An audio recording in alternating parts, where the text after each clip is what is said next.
Welcome back to the On Adventure podcast. I'm Josh Self, and I'll be your host today. My guest today is J.W. Eades. Although I've known J.W. for just the last 10 years as a client of our financial advisory firm, the stories that he always brings with him to the office have an epic feel to them. So I knew he'd be perfect for the conversation around adventure. This conversation is a little different change of pace from the earlier podcast, but there's so much to learn from J.W.'s experiences and wisdom. The thing I loved about this is how he lived his life by saying yes to the next thing in front of him. He didn't have a big bucket list or even much of a plan of any kind as he went through his life. He just followed the bouncing ball, and it led to some pretty cool adventures. As the Dos Equis beer commercial used to say, JW is the most interesting man in the world. Stay thirsty, my friends. Okay, we're going to welcome J.W. Eades, and I'm excited to ask some questions here about JW's past and history that, while I've known JW for probably 10 years now, close to it, and we've heard several stories along the way, I think there's more to be discovered today, and I'm looking forward to that. So, JW, thanks for being here and taking the time to come in and have this conversation with me. Certainly, Josh. So let's start from the beginning, and I always am interested to know what growing up was like. So tell me a little bit about where you grew up, what that was like for you, and how that played into some of the adventures that you've taken over your lifetime. Okay, Josh. Well, I grew up in the suburbs of a little town called Catawba in the western part of North Carolina, actually the western Piedmont foothills of the mountains. And for folks that are not from North Carolina, it'd be generous to call Catawba even as a suburb. So if you were the suburb of Catawba, then that was probably out in the country.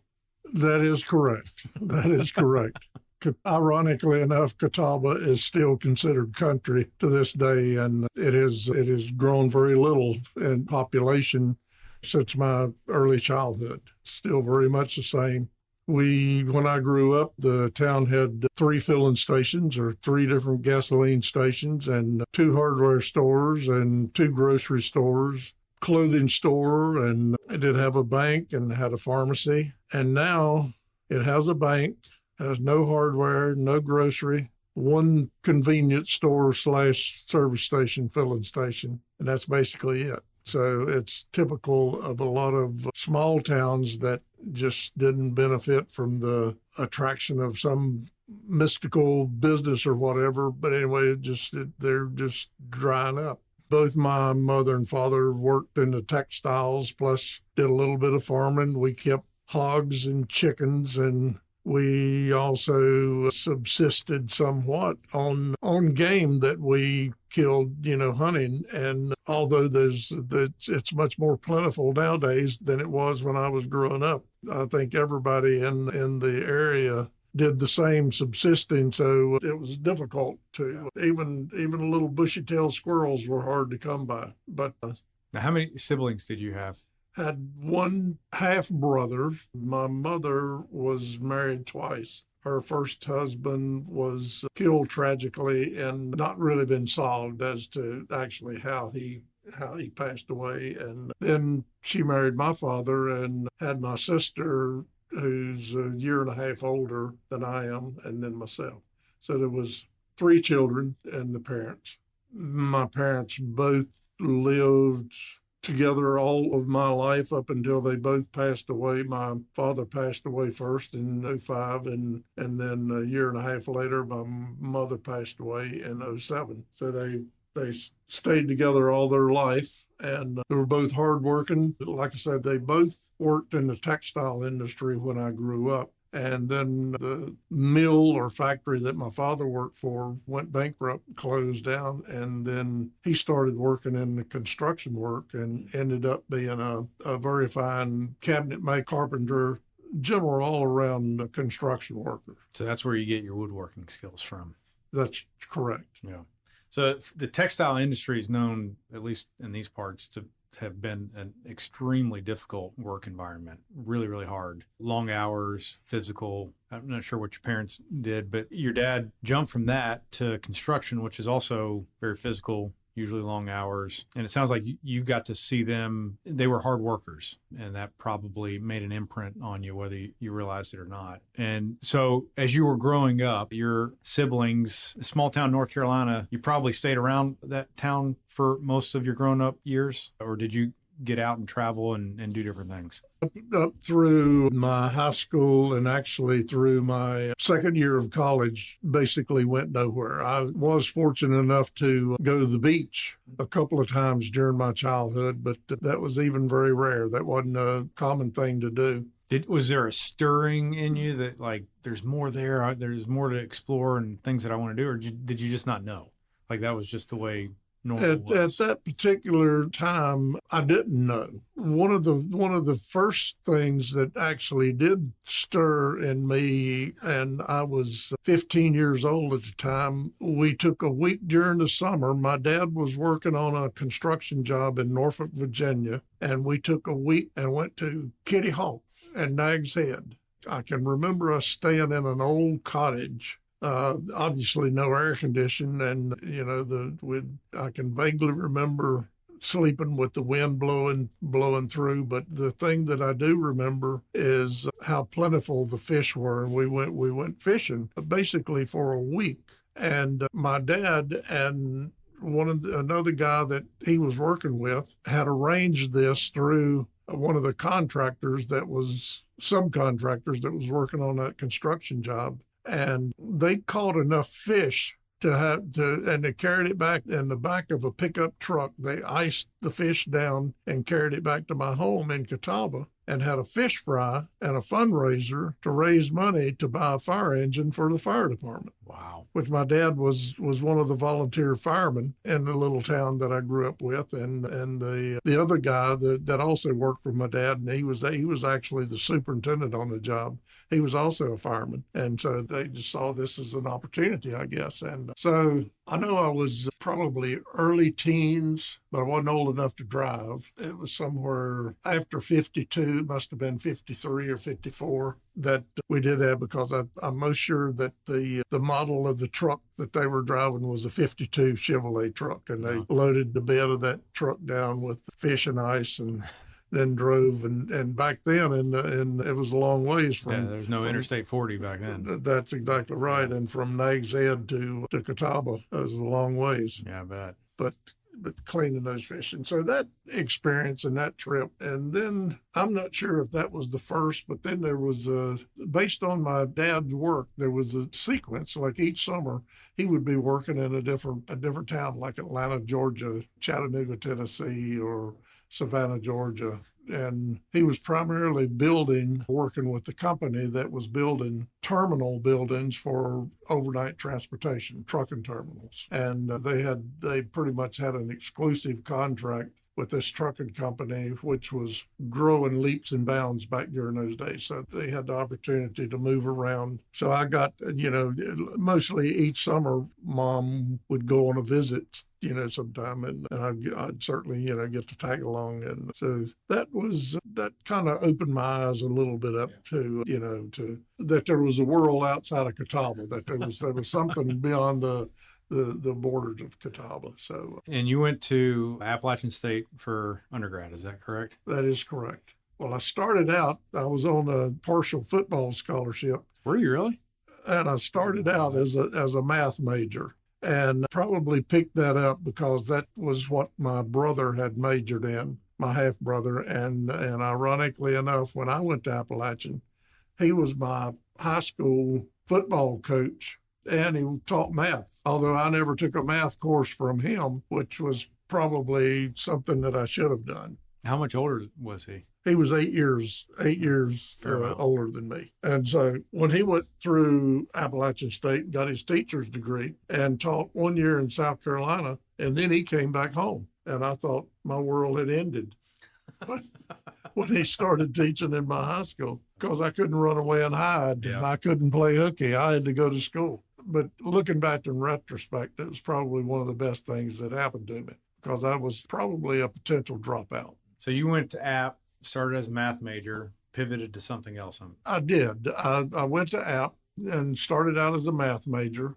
but I took basic courses for the first year And first year and a half, almost 2 years, I almost had 2 years full of credit before I decided to drop out. And when I decided to drop out, I wasn't at all sure what I was going to do, but I was looking for an adventure. And so I dropped out and I got a job working for the same construction company that my dad did. And then they were short of jobs, to work on. And I went to work then short time for a corrugated cardboard box factory and worked for them for about 3 months, and then ran into an Army recruiter after work one day in early January 1962. He looked at me and he said, "Well, you've got almost 2 years of college credit, and we need people like you in the military. Boy, we can work a deal out for you to join the Army." So I was actually with a good friend of mine at the same time that we saw this Army recruiter, and we both signed up and joined on the buddy system. Is that right? To go in the Army. And now, was this still part of you mentioned a second ago, you were looking for a new adventure. Was the military, what that had to offer, was that part of the adventure, or were you still trying to figure it out? Yes, that was definitely part of the adventure, because and I thought back, I come from two very large families. I had my mom's side of the family, there was 12 siblings, and my dad's side, it was 11. Especially on my mom's side, several of her siblings, my uncles, joined the military. And on my dad's side, there was only 3 boys out of the 11. One of them was probably, I think one of them at that time was currently in the Navy, and I had another uncle on my dad's side that was killed during Pearl Harbor in the Navy. But it had always intrigued me, the military did. That's a way to travel, a way to see the world, and I wanted to see the world and wanted to travel. And at the time that I joined in 62, I had never heard of Vietnam. And that also played a big role. I think probably if I'd heard of Vietnam, I would have... Might not have done it. Might not have done. Exactly. But I ended up going in, and I guess primarily because of my having that close to 2 years college credit, I was actually recruited. Once I signed up for the Army, I was recruited to go into the Army Security Agency, which was a highly specialized, somewhat clandestine branch of the Army. I went into, after basic training, went into specialized training to become a Morse intercept operator. And I was assigned to Menwith Hills Station, England, which was in Yorkshire, and the highest point in all of the British Isles, which was there by design, which gave us good radio interception from Europe, from all points in Europe. So the mission of the station that I was with was to monitor all the military movements in primarily East Germany. So it didn't have anything necessarily to do with Vietnam, other than the war footing that the world was on at that particular time? Right. I see. No, we were not connected at all. But things were really churning internally in the Cold War era. It was there was a lot of sword rattling and a lot of tension worldwide. A lot of that brought on, I'm sure, by what was going on in Vietnam. Yeah, that makes sense. And it's one of those things that my kids, other than what they've read in a textbook or been taught, they don't have any understanding of the Cold War. And what I grew up with caught the tail end of that, right? And probably not, by the time I came along, it was not as bad as it was at that time, when I know there were years where it was uncertain whether this was going to become World War III, and nuclear bombs lobbed back and forth. And well, just before I was deployed to England, it was, and as a matter of fact, I went over there in November of 62, but in October of 62 was the Cuban Missile Crisis, and that's when President Kennedy and Khrushchev were really rattling swords, and I think we were right on the threshold then of World War III. yeah. The things could have very easily gone wrong. Thank goodness Khrushchev and the Russians backed down and pulled their missiles out of Cuba. Otherwise, I think we would have very much been into the escalating of the tension. It's amazing how those things ramp up very, very quickly. So one misstep at that time, and we could have been in World War III. Oh, absolutely. Absolutely. And then I ended up graduating from my advanced training class, and I was at Fort Devens, Massachusetts. And because of the Cuban Missile Crisis, they didn't deploy us. They just held us there waiting to see what was going to happen with that tension. Depending on what happened, we may have very well gone a different way. But as it turns out, I ended up getting orders to go to England, took off November 22nd of 1962, had never really been out of the United States, got my orders. And of course, the military traveled without passports. We didn't have to have a passport at that time, but we had military orders. So, but I also found out once I got to England that to go anywhere else, you could travel under military orders without having a passport, but you certainly had to have those military orders. So was that your permission slip then to go explore Europe while you were stationed over there? Exactly was. And that also afforded me the opportunity to visit several places in Europe while I was there. That, again, just really lit a spark in me as far as travel was concerned. What was it about it that was the spark? What was it that was so interesting to you? It's kind of hard to put a finger on exactly what it was, but it was a different world, a different culture that I grew up in, and I was interested in these different cultures. One of the examples as far as different cultures, even though we spoke the same language in England, when I got to England, we were far from the same sort of people.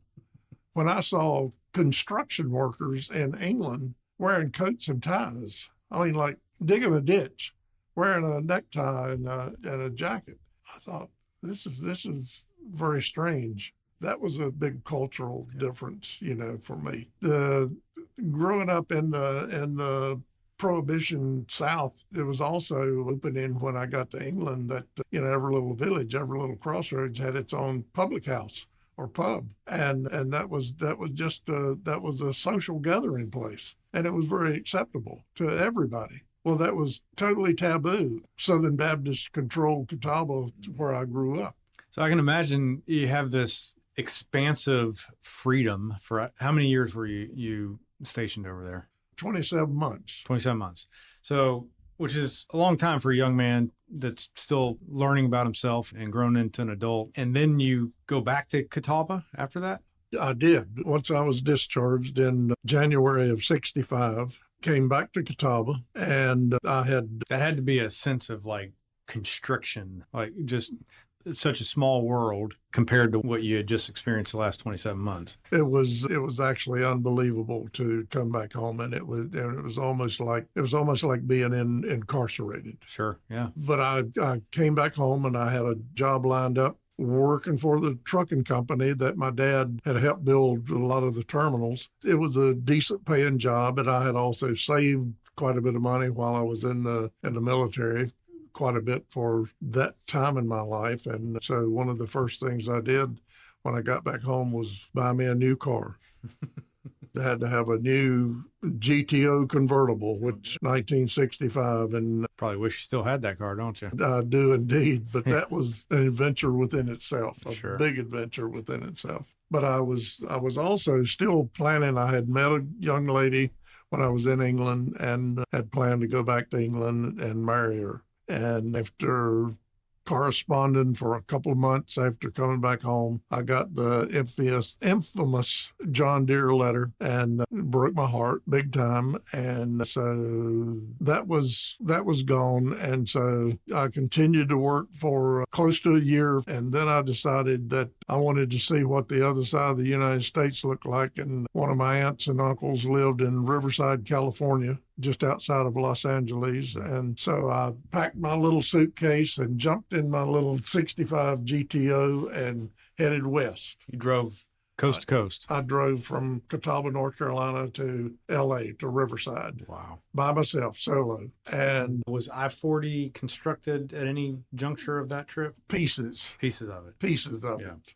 And I remember stopping in Little Rock, Arkansas to see one of my Army buddies, and he had re-enlisted unbeknownst to me, and he was in Vietnam, and I spent a night with his mom and dad, and then I went on from Little Rock, and I ended up getting caught. This was in December when I left Catawba, North Carolina, and not really knowing much about the country. Knew a little bit about the Southeast, but I didn't know much about the country, and certainly didn't know much about the weather. But I ended up, I did pretty smooth sailing, and I got into Flagstaff, Arizona, and I was planning to go the next day from Flagstaff over into Las Vegas, where I had another friend that grew up in Catawba that was working there. So I was going to go by and see him in Las Vegas. And I got caught in a snowstorm in Flagstaff, Arizona. I pulled in and went to a restaurant and got a bite to eat. So I pulled into a bank parking lot where there was lights shining, and I crawled up in the back seat to take a nap. And when I woke up, my car was covered in snow. So I decided, I looked on the map, and I decided I better try to see if I could get out of there. Drove out of Flagstaff, got down into a little bit of lower country, and actually run into one. The road was jammed with trucks, and a bunch of truck drivers told me that if they helped me get around them and get on down, if I would send a salt truck back or sand truck back so they could get unstuck, that they would help me get around, which I was very glad to do. And so I went on down into, forget the name of the town, but it was considerably lower elevation than Flagstaff. And then the following day, I drove over into Las Vegas and visited with my buddy of mine who was a blackjack dealer for Bidin's Horseshoe. So I stayed in Las Vegas until I run out of money. I had just enough money left to buy enough gas to get me to Riverside, California, where my aunt and uncle were living. And so I filled up with gas and pointed my car west and I said, you need to get out of Nevada before you stop again. Because even back then, all the filling stations, everything had slot machines. Every place in Nevada wanted your money. So I ended up heading on out to L.A. and spent Christmas that year in '65 with my aunt and uncle. From that point I'm curious, did you ever go back to App to finish your degree?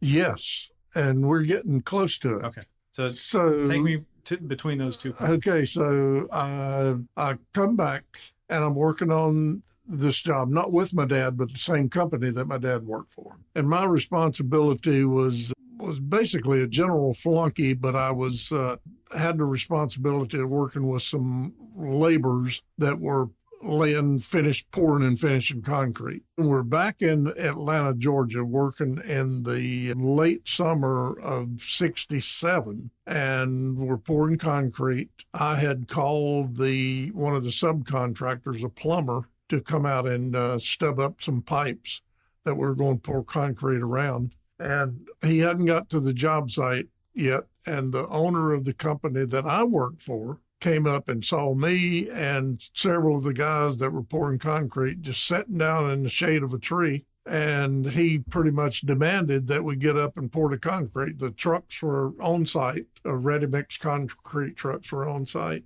So I told him, I said, I can't do that because I'm waiting on a plumber to come. And he says, that's the plumber's problem. He can sort that out later on. I said, well, if that's the way you feel, if that's the case, then I'll quit. So I quit on the spot.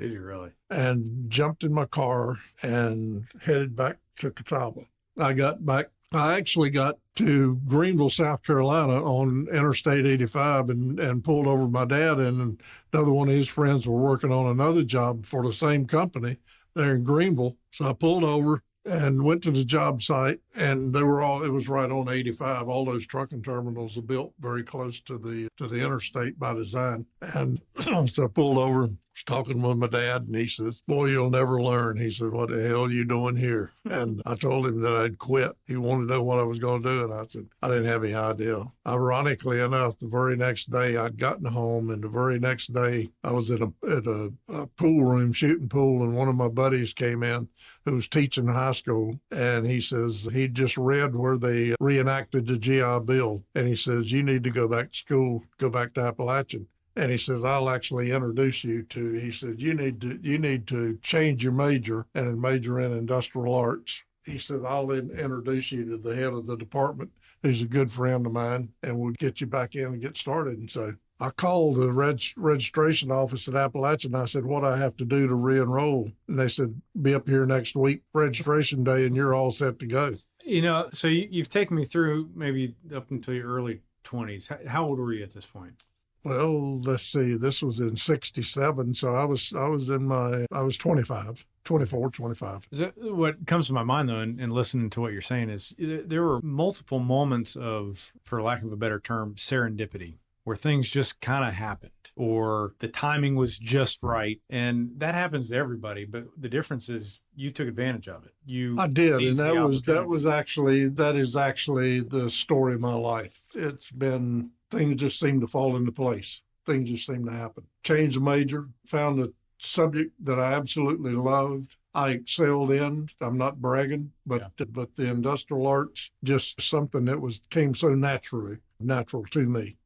Working in the various crafts, from pottery to jewelry, art metal, leather craft, which I still do to this day. I still do quite a bit. And then woodworking, which I excelled in. It just fell into place. With going back, with having had the 2 years under my belt, or almost 2 years, when I went back, I had 3 years of eligibility through the GI Bill. So I was able to finish both my undergraduate and my graduate degree while I was there. So I ended up getting my master's degree at the same time with the GI Bill that I had. Wow. It worked out just perfect, because I had 3 years of military, so I got 3 years of GI Bill. So what was your master's in? Junior college administration.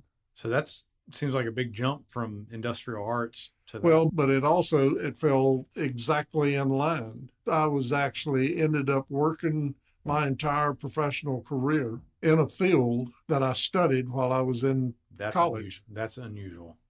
It is very unusual to work in industrial arts or vocational and technical education with community college administration. It just fell in line perfectly. When I was in the final semester of finishing up my master's degree, thinking about what I was going to do, where I was going to go, and so forth. And the vast majority of my classmates and the vast majority of the people going to Appalachian State was originally a teacher's college. And that was pretty much what my objective was when I was going. I said, well, I'll become a teacher. My brother was a teacher and just kind of fell in line. And so I had interviewed for a job in Norfolk, Virginia to teach. It was just before signing a contract to go up there to teach. But the principal that I interviewed with told me that one of the biggest problems they had then was drugs in the high school. And I said, man, I didn't know that I really wanted to be involved in that. You didn't take the job, though.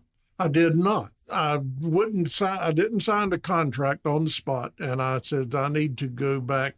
I was going back to Boone and I was hanging out with a couple of my classmates. And one of the guys said that he'd just gotten an offer of a job with a small community college in North Carolina, and he would have taken it, but he had already signed the contract to go back to Florida to teach.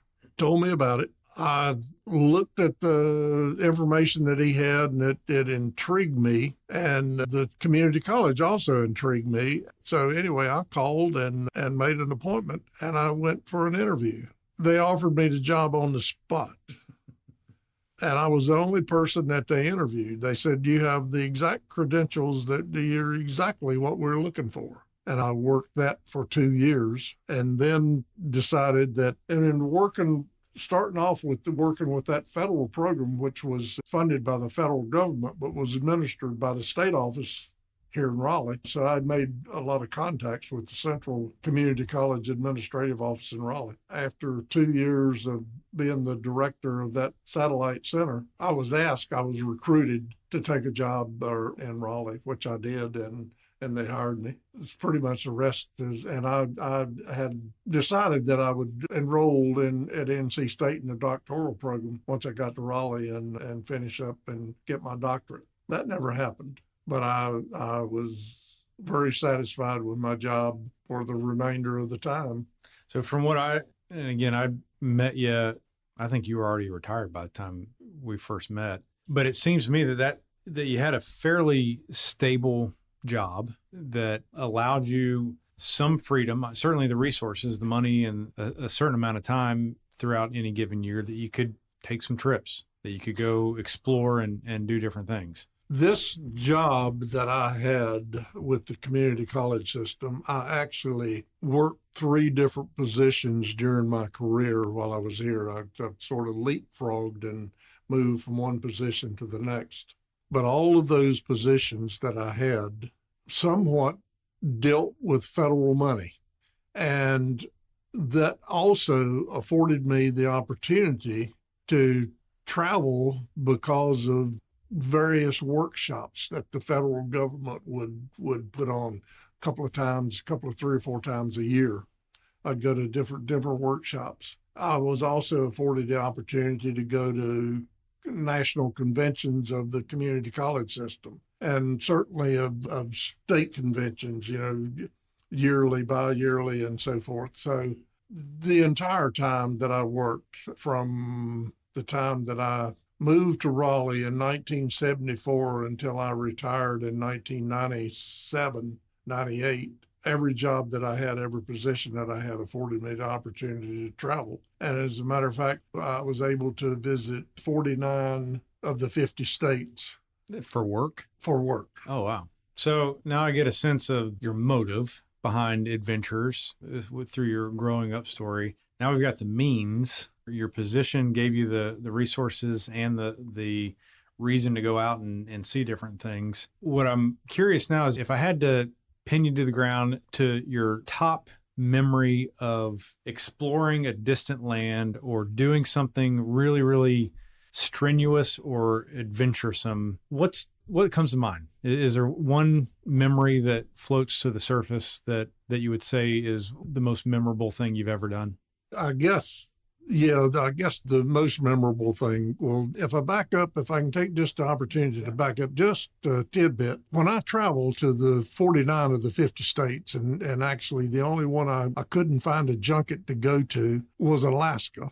And then, but later on, I was able to go to Alaska several times. But one of my thoughts when I traveled, and I said, so I'm able to travel to all of these different places, primarily at this time in the United States, on somebody else's dollar. So if I'm going to a convention, for example, in Portland, Oregon, that's going to last like Wednesday, Thursday, and Friday, I'm going to take a couple of days. When I set up my airline ticket, I'm going to take a couple of days. I'm going to rent a car on my own and take a couple of days in conjunction with that and explore, because I love doing that. And typically when you go to a conference or a convention, you're tied up while you're there, for that 3 days, but you're there. So why not take a little bit of time along with that and see what the area has to offer? I did that consistently for the 20-some years that I worked for the state and for the State Department of Community Colleges, traveling around. But I guess going back to my adventures while I was in the Army, was able to see a good portion of Europe. And so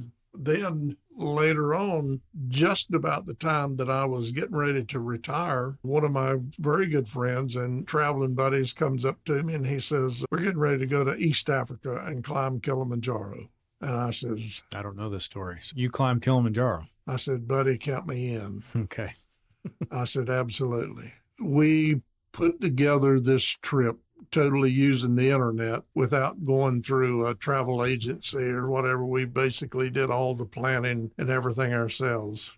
I can't remember the exact time, but I can tell you that it was very soon after the bombing of the American embassies in Kenya, Tanzania. There was also a bombing there. And so we flew We flew from Raleigh to New York to Amsterdam, and then flew from Amsterdam into Nairobi, Kenya. And we took a bus from Nairobi to Arusha, Tanzania. And when we got to the border between Tanzania and Kenya, the Border Patrol checked our baggage. I mean, right down to our DOP kit. They even opened our DOP kit and looked at our toothbrushes and, everything. And we had carried pretty good sized duffel bags because we were planning this trip to go up Kilimanjaro, which we needed very warm, cold weather clothing. And so we had our, duffel bags, jam packed full. And of course, traveling, at basically at sea level going into the equator, it was, very warm. So anyway, we contacted this little guide service that was a German owned and operated. And there was one little German girl who spoke very good English that was running this show. Anyway, we ended up with the guide service going up Kilimanjaro, and we had a professional guide, an assistant guide, and a professional chef, 8 porters to support 3 of us. So we took off on the designated day.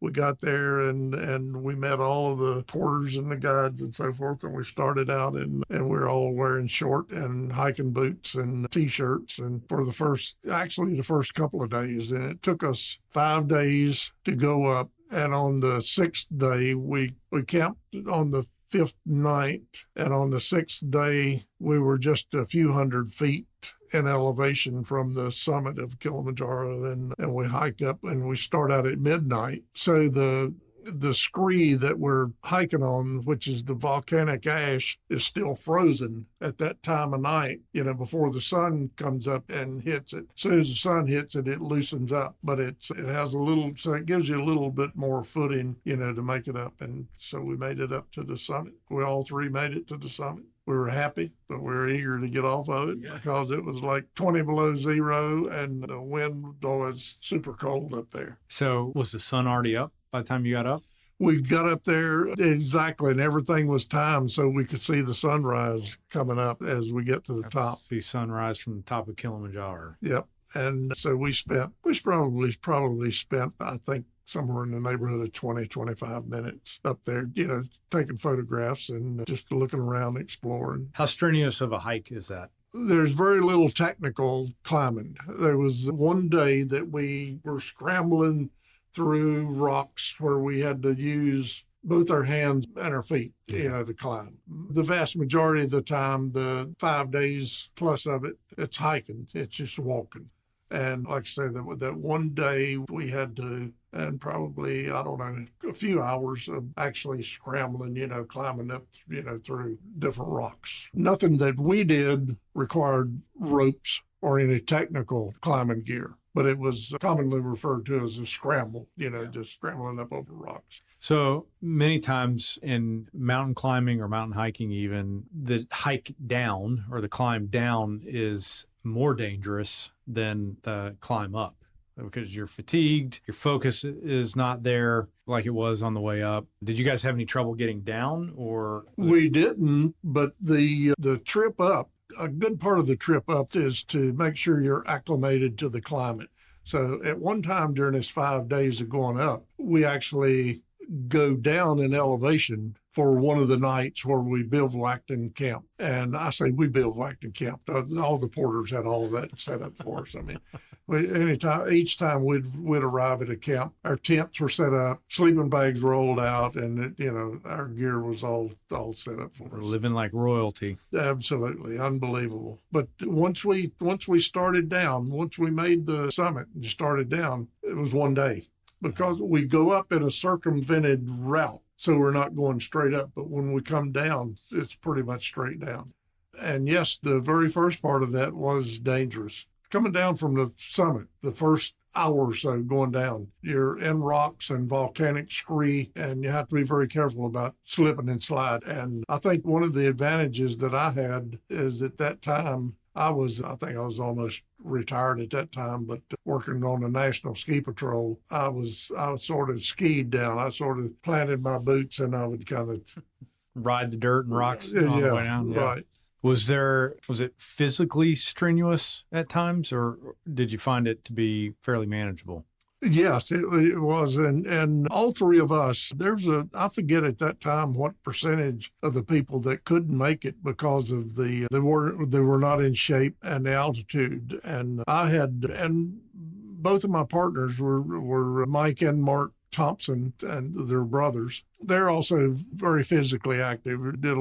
Mike especially did a lot of running. I think his brother Mark was a runner, and they were also skiers. They didn't ski, not that I'm bragging, but they weren't members of the ski patrol, and they didn't go searching out double black diamonds for the hell of it. So yeah, so we did very well. So what's the one takeaway that you think about when you think of climbing Kilimanjaro? I think about primarily the three guides, the guide, the assistant guide, and the chef.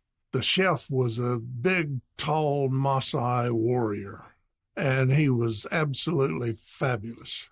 Getting ready and building a fire and cooking, and we'd have hot porridge every morning, for breakfast, and fresh fruit and vegetables. But the personalities of these guys it was mind-boggling. It was absolutely wonderful.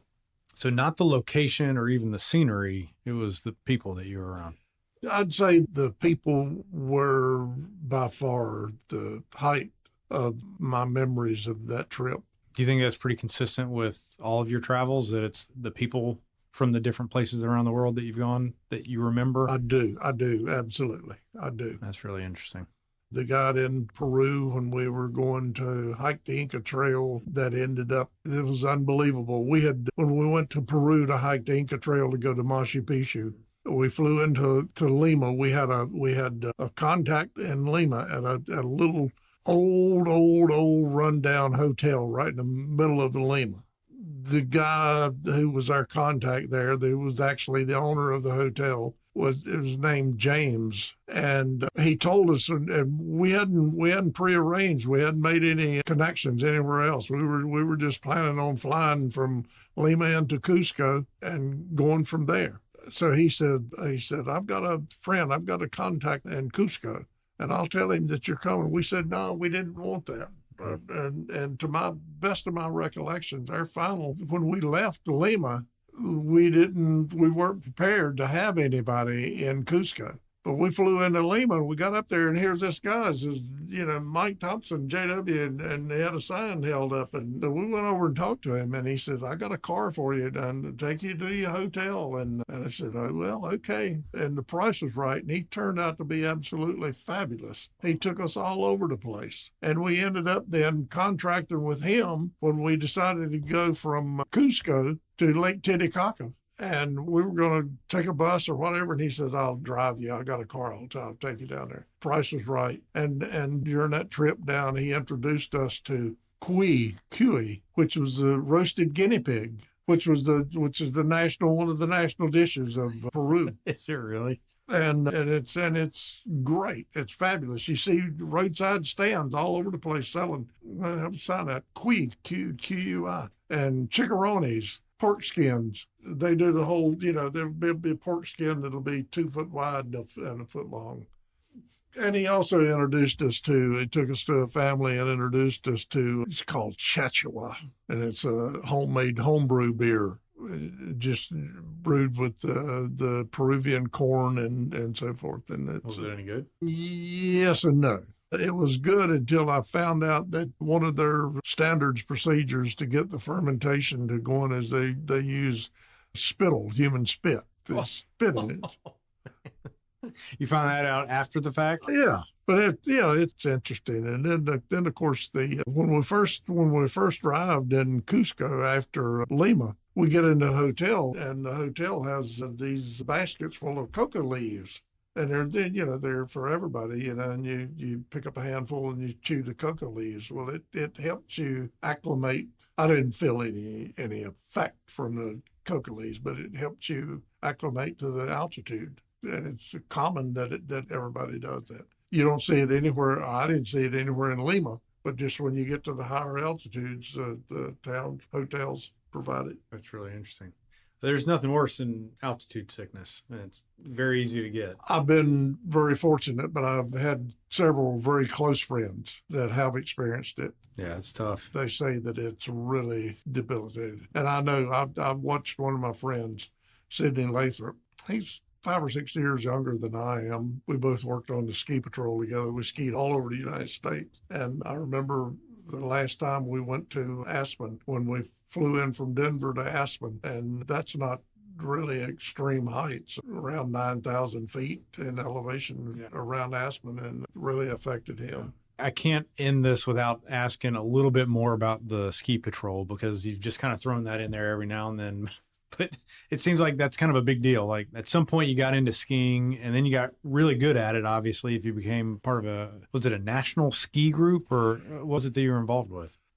Josh, that's interesting, because when I re-enrolled at ASU 1967, I set up my fall classes. I had changed my major over to industrial arts, and I was taking primarily industrial arts classes and a couple other general education classes in the fall quarter. And at that time, Appalachian was still on the quarter system. They hadn't converted to the semester system. So I'm sitting in the industrial arts department. I'm getting ready to enroll for the winter quarter. One of my friends that I had met was this guy that got the altitude sickness that I was just telling you about.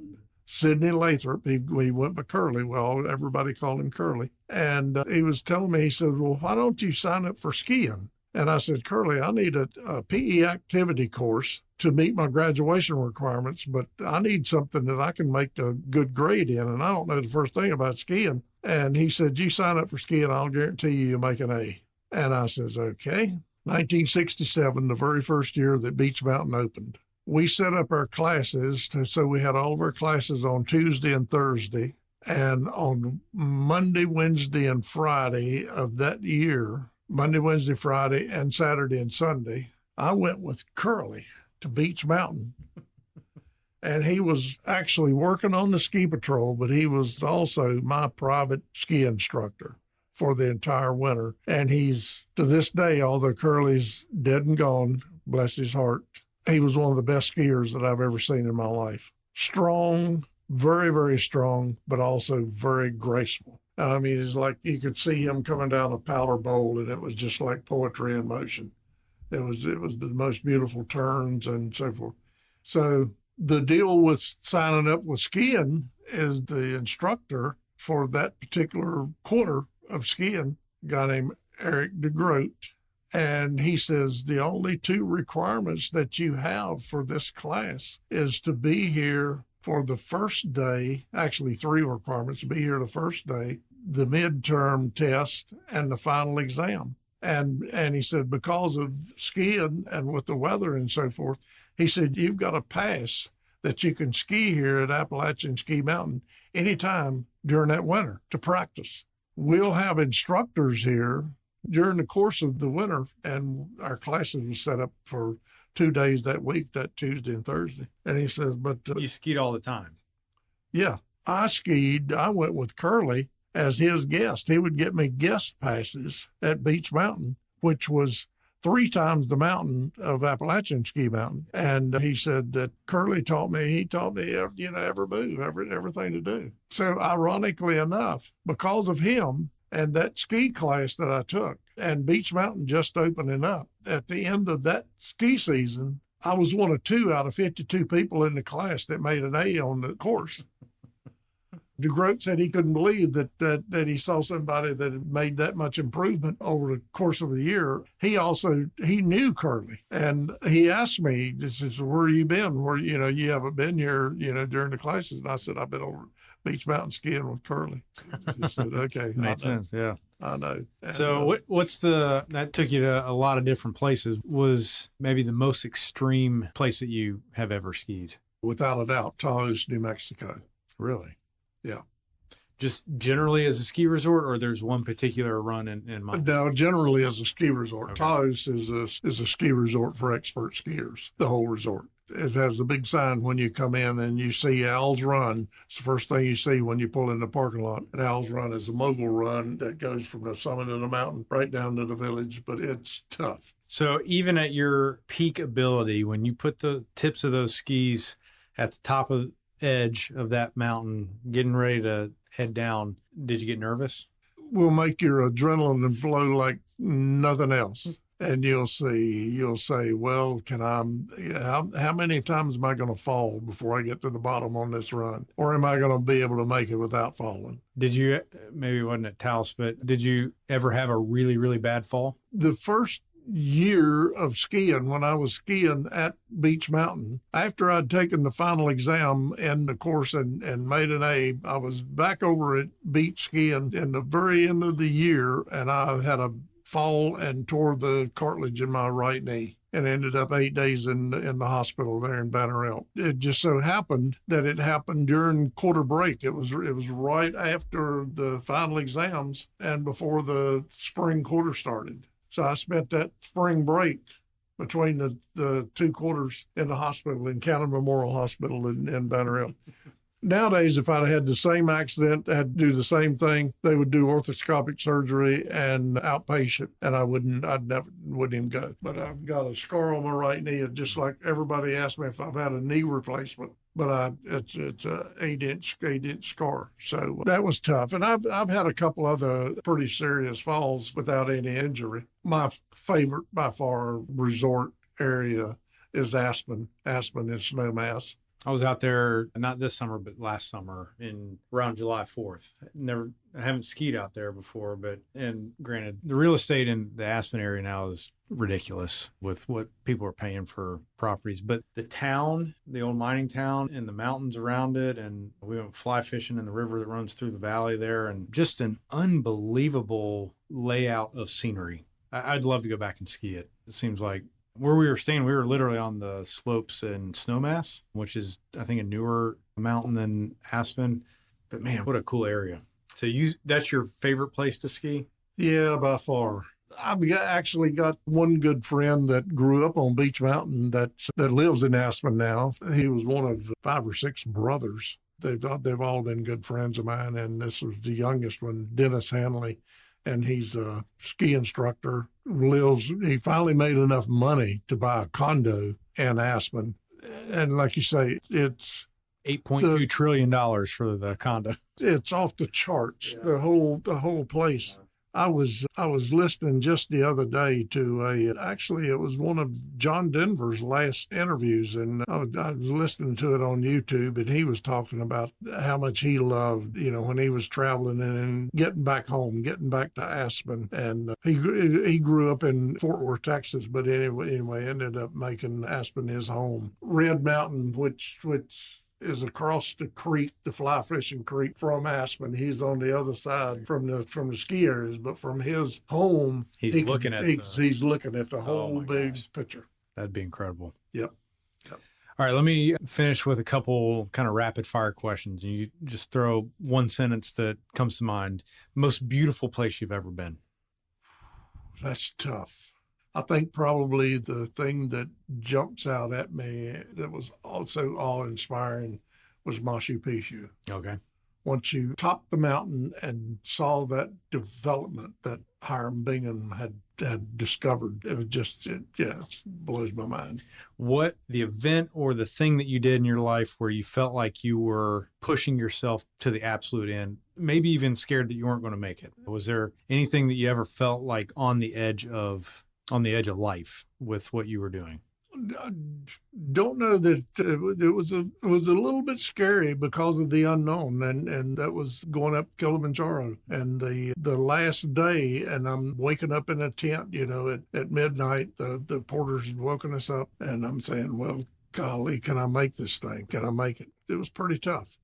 And probably something 10 years early back in Catawba, never would have thought you'd be standing on top of Mount Kilimanjaro. No, absolutely not. Absolutely not. Of all the travels that you've done and the people that you mentioned earlier, the people are what you remember more than anything. If you could boil down what you learned from those experiences to even just one sentence, what would you say was the most important thing that you took away from those experiences?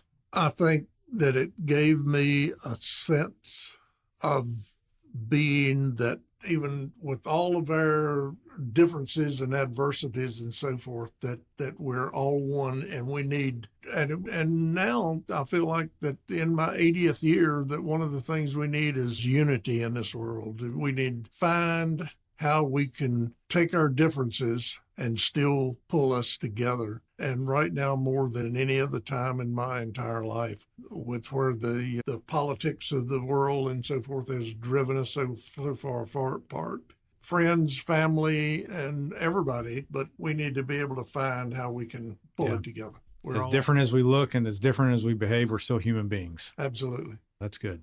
I think that's a good way for us to wrap it up. I don't know if you remember this. This is probably, 10 years ago. There was a Dos Equis beer commercial. Character in the commercial was this mysterious man that the tagline was, he's the most interesting man in the world.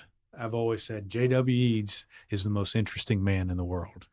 So all of your stories that you have, all the travels that you've done and seen, I never realized how serendipitous all of it was. Not significantly well planned out, meaning like you didn't have this bucket list of 80 different things that you wanted to do during your lifetime. You just kind of followed the bouncing ball as things happened in your life. And I think that's really cool. There's a lot of good lessons to learn there. So I appreciate you taking the time and coming and talking to me. Certainly. I've enjoyed it. Good. I've enjoyed it, Josh. Okay. Man, I really enjoyed that. I hope you did as well. The next one will be coming at you in a couple weeks, so stay tuned. Until then, I hope you have your own great adventure.